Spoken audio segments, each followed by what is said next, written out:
ಸಂವಿಧಾನದ ಆಶಯಗಳನ್ನು ಪ್ರಾದೇಶಿಕ ಭಾಷೆಗಳಿಗೆ ತರುವ ಮೂಲಕ ಸಾಮಾನ್ಯ ಜನರಿಗೂ ಕಾನೂನಿನ ಅರಿವು ಮೂಡಿಸುವುದು ಅಗತ್ಯವಾಗಿದ್ದು, ಇದು ದೇಶದ ಏಕತೆ ಮತ್ತು ಪ್ರಜಾಪ್ರಭುತ್ವವನ್ನು ಮತ್ತಷ್ಟು ಗಟ್ಟಿಗೊಳಿಸಲಿದೆ ಎಂದು ಉಪರಾಷ್ಟ್ರಪತಿ ಸಿಪಿ ರಾಧಾಕೃಷ್ಣನ್ ಹೇಳಿದ್ದಾರೆ. ದೆಹಲಿಯಲ್ಲಿ ನಡೆದ ಕಾರ್ಯಕ್ರಮದಲ್ಲಿ ಸಿಂಧಿ ಭಾಷೆಯಲ್ಲಿ ಸಂವಿಧಾನ ಬಿಡುಗಡೆಗೊಳಿಸಿದ ಅವರು, ದೇಶದ ಪ್ರತಿಯೊಬ್ಬ ನಾಗರಿಕರಿಗೂ ಸಂವಿಧಾನದ ಆಶಯಗಳು ತಲುಪಬೇಕು ಎಂಬ ಉದ್ದೇಶದಿಂದ ಕೇಂದ್ರ ಕಾನೂನು ಇಲಾಖೆಯು ಪ್ರಾದೇಶಿಕ ಭಾಷೆಯಲ್ಲಿ ಸಂವಿಧಾನ ಹೊರತರುವ ಕಾರ್ಯವನ್ನು ಹಮ್ಮಿಕೊಂಡಿದೆ. ಸಂವಿಧಾನವು ನಮಗೆ ಮೂಲಭೂತ ಹಕ್ಕುಗಳು ಮತ್ತು ಸೌಲಭ್ಯಗಳನ್ನು ನೀಡಿದೆ. ನಾಗರಿಕರು ತಮ್ಮದೇ ಭಾಷೆಯಲ್ಲಿ ಸಂವಿಧಾನವನ್ನು ಓದಿದಾಗ ಮಾತ್ರ ಅದನ್ನು ಸಂಪೂರ್ಣವಾಗಿ ಅರ್ಥೈಸಿಕೊಳ್ಳಲು ಸಾಧ್ಯವಾಗುತ್ತದೆ ಎಂದು ತಿಳಿಸಿದರು. ದೇಶದ ಹಲವು ಭಾಷೆಯಲ್ಲಿ ಸಂವಿಧಾನವನ್ನು ಹೊರತರಲಾಗುತ್ತಿದೆ.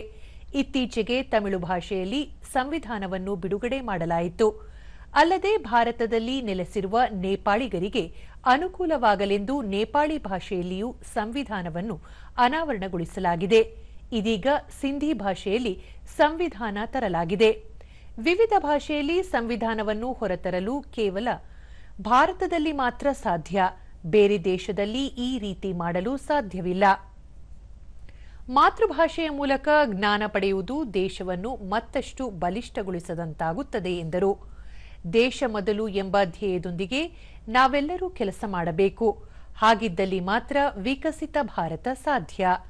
ಕೇಂದ್ರ ಸರ್ಕಾರದ ವಿಕಸಿತ ಭಾರತವು ಕೇವಲ ಕನಸಲ್ಲ, ಬದಲಿಗೆ ದೇಶದ ಪ್ರತಿ ನಾಗರಿಕರ ಗುರಿಯಾಗಬೇಕು ಎಂದು ಕರೆ ನೀಡಿದರು.